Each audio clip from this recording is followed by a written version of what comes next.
For decades, whispered rumors have circulated that governments didn't observe weather only, they also controlled it.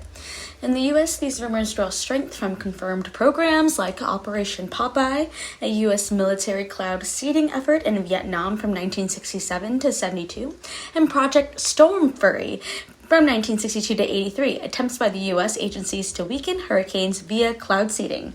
The most common thread among theories is the idea that a powerful entity, the military, secret agencies, or elite corporations, manipulate clouds, storms, or atmospheric systems for financial, strategic, or political gain.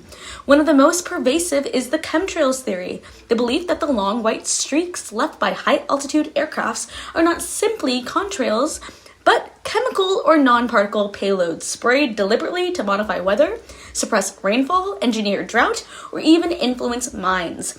The chemtrail conspiracy was first theorized in the 1990s, beginning with a man named William Wallace. William Thomas, hearing of Wallace's ideas, theorized his own as a pilot himself, and spread his findings about these chemtrails in his articles, and eventually on the radio as well, allowing the idea of chemtrails to spread to millions. The sudden onset of varied health problems described in Thomas's articles seemed to directly follow the advent of rainfall through a layer of chemtrails.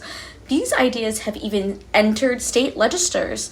At least a dozen US states have introduced or passed laws banning the injection, release, or dispersion of any chemical or substance into the atmosphere for the express purpose of altering weather, temperature, climate, or sunlight intensity. In the wake of major weather disasters, floods, hurricanes, droughts, these theories revive with force. After Hurricane Helen in 2024, for example, conspiracy narratives exploded online. Claims surfaced that the US had manipulated storm tracks to target certain political regions or had deployed secret weather weapons under cover of climate engineering. These conspiracies state that the storm was a ploy of developers wanting the land of North Carolina, the state where our modern lithium mining began in the 1950s, for lithium mining, and many residents allegedly refused sale prior to the storm. Reports of residents feeling left to fend for themselves amidst the tragedy, and where was our government? Waiting 6 months to almost a year for funding to even reach parts of North Carolina and other areas affected. Supporters of these theories point to several evidence nuggets: the existence of the Weather Modification Reporting Act of 1972, requiring reporting of weather modification activities, and the UN's Environmental Modification Convention of 1977, which banned military use of weather modification techniques. They ask, why would such laws exist if a government didn't believe weather control was possible? They also point to patents, real patent filings for rainmaking devices, cloud seeding apparatuses, and other odd inventions, as proof that they've been working on this for a long time. But the scientific community draws a clear boundary. While some weather modification like cloud seeding is real and practiced in several states, there's no credible evidence that hurricanes can be steered, created, destroyed, or substantially manipulated by humans. At least not declassified yet.